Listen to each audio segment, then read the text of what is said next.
Matthew Beam built the world's largest Funko Pop, and today we're gonna be checking it out. I just bought these foam blocks so we can build the world's largest Spider-Man. Over the last year, we have built the craziest things for the biggest creators in the world. Wow. Okay, I gotta pause right there, because if you guys don't know who Matthew Beam is, I will have this video as well as his channel linked in the description down below, because he makes massive things. Like, he literally built a massive working computer. You should definitely check him out. What most people don't know is Balin Levine is one of the first creators I ever collabed with. And we both happen to love Spider-Man. I love Spider-Man. So the plan is we'll be surprising Balin Levine with the world's largest Spider-Man.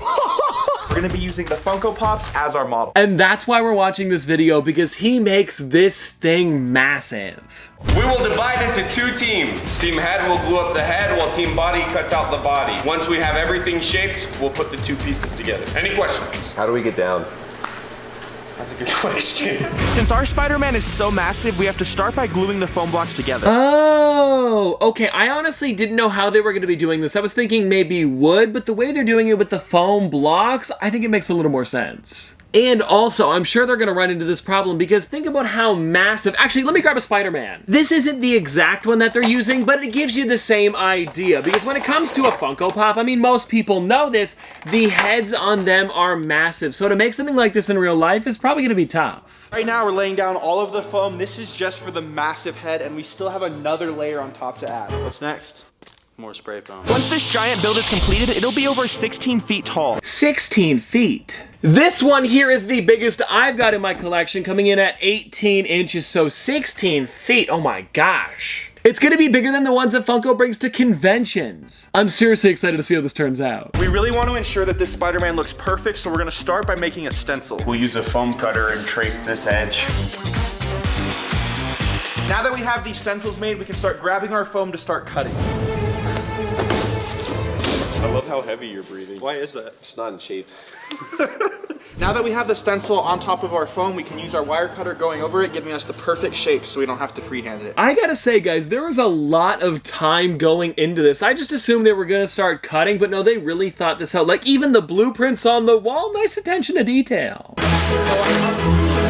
kind of looks horrible, to be honest with you. This is our rough shape. We're gonna spend hours sculpting and sanding. It looks amazing. Let me bring the other half over here. Wait, is it sturdy?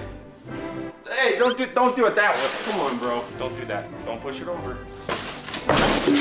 Okay, I gotta pause for a second because take a look at this. That's Matthew next to just the body. Like, he's probably, what, maybe let's say 6 feet? This thing is probably coming in at 10 already, and then the head's gonna be another 6. It's gigantic. And I understand that they said they're gonna be sculpting it a little bit more, so maybe the feet are gonna get slightly shorter and the hands are gonna look a little bit better, but it's already looking pretty good. Like, you can already see his little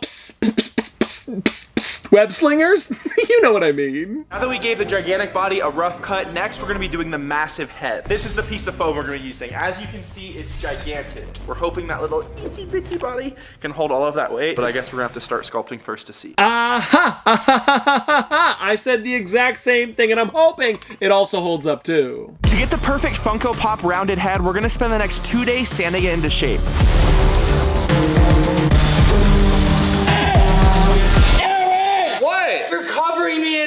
That's bound to happen, bro. Let's keep going. Oh, so those little cuts they made on the edge were just like them making it slightly smaller to be more round like a Funko Pop head. Oh, I thought it was gonna get way smaller than that. So this thing is seriously going to be massive, and I can't wait to see what the head looks like after they're done sanding. It's gotta be perfect. The next part of the process is by far the most difficult. We have this rough outline of the body, and we need to go in and start making everything 3D. As you can see, he has all these little intricate muscles, fingers, all these little details that our Spider-Man currently doesn't have. Oh, he's even doing like the muscles on his chest. Like, if you guys look at a normal Funko Pop, you'll see there is a lot of small details, like even the lines on his suit. And from what it sounds like, they're gonna be adding that to the foam figure as well. I can't wait to see this thing complete. We spent the next 24 hours hand carving and sculpting all of the intricate details into our Spider-Man Funko Pop. The foam is pretty much where I need it to be, but now I need to go in with the sander and get rid of these boxy shapes. You know what? Now that they're making this one out of foam, it's got me kind of curious. What do they normally make the big figures out of, like the official ones from Funko? The ones that I mentioned earlier that they bring to conventions as well as have at the HQ. It's probably something a little bit more sturdy than this, but I seriously am curious. Because I bet if they were made of vinyl, that would be super, super expensive. Spider-Man has all these crazy details on his body, and we have to replicate each and every one of those little web patterns.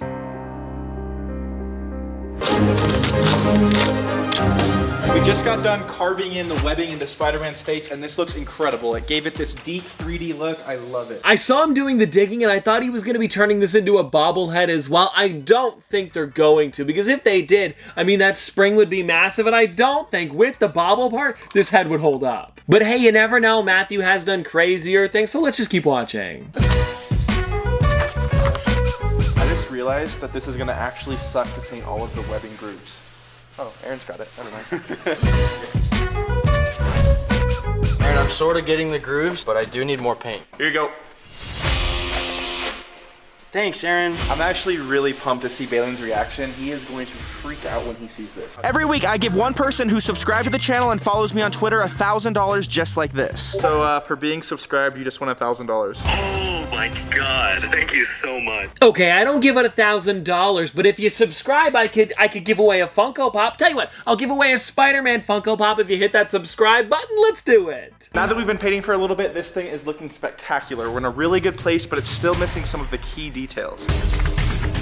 For the size comparison, this is how gigantic the body and head are. Imagine when they're stacked on top of each other. I really don't know if this is gonna fit in Balin's house. You know what, I'm gonna be honest, even though this really does look amazing, I would have loved to have seen one of the original Spider-Man ones with the circular eyes, because that really does remind me of a Funko Pop, but I get why he went with the newer ones. I mean, the mask looks a little bit more like Spider-Man. But now it's time to load Spider-Man up and drive him all the way across the country to Balin Levine. Oh, stop! It's not even close to fitting. The only way that we're gonna be able to get this in is if we cut it in half.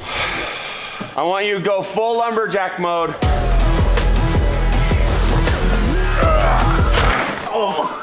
No!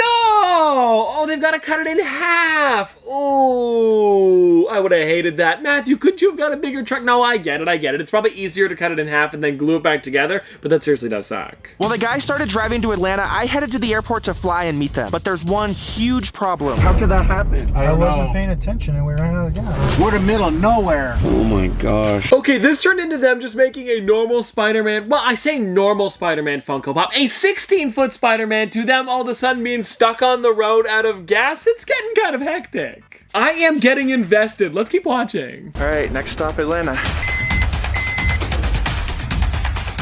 This truck still won't start. We put 10 gallons in it and the battery died. So now we have a tow truck on the way to help us jump it. Go for it!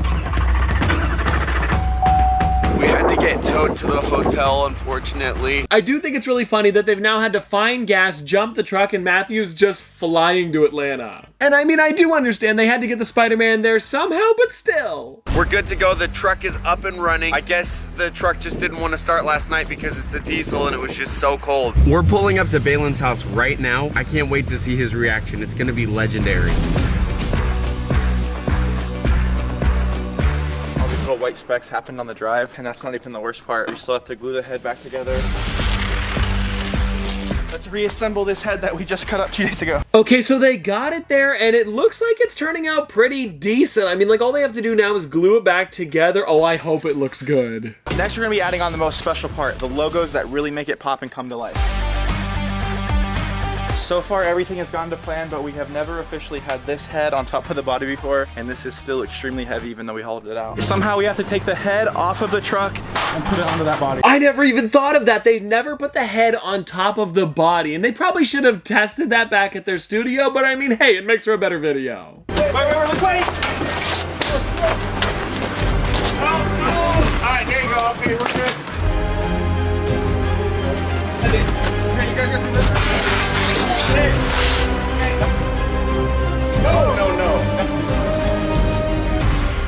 Okay, I mean, come on, guys, that is crazy. Before we get Balin's reaction, I just want to take a look at this figure because of how massive it is. It looks like it's almost taller than their garage. And wow, you know what I was thinking about? I would love to have something like this in the office. Maybe not 16 feet tall, but like, you know, like a good like 10 feet or maybe like a good, well, I'm 6 foot. Maybe even 6 foot would be fine. Well, actually, I'm 6'3". That's 6'3". But still, something around my height would be really cool. I feel like it would look amazing down here. Ooh, I just don't know where I'd put it.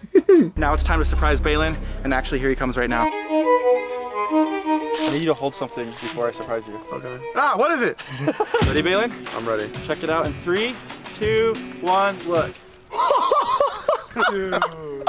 It's It's so big. This is amazing. What do you think? It's amazing. I would not get too close to it or like even blow on it. Really? It's a little top heavy.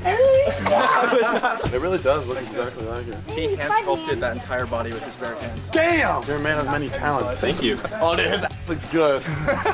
This is so awesome. I think it could fit in my photo house. My ceilings are high, right? This is so cool, Beam. Thank you. Means a lot. Okay, that was a pretty crazy video. I mean, seriously, there was a lot of stuff that went into that. And before watching this video, I assumed that it was gonna be just like, hey, we're gonna be making a giant foam Spider-Man, and then that's pretty much it. But no, there is a lot more that goes into it. And so let me know what you guys thought in the comment section below. And also, Spider-Man, say goodbye with all 6 of your hands. See you guys.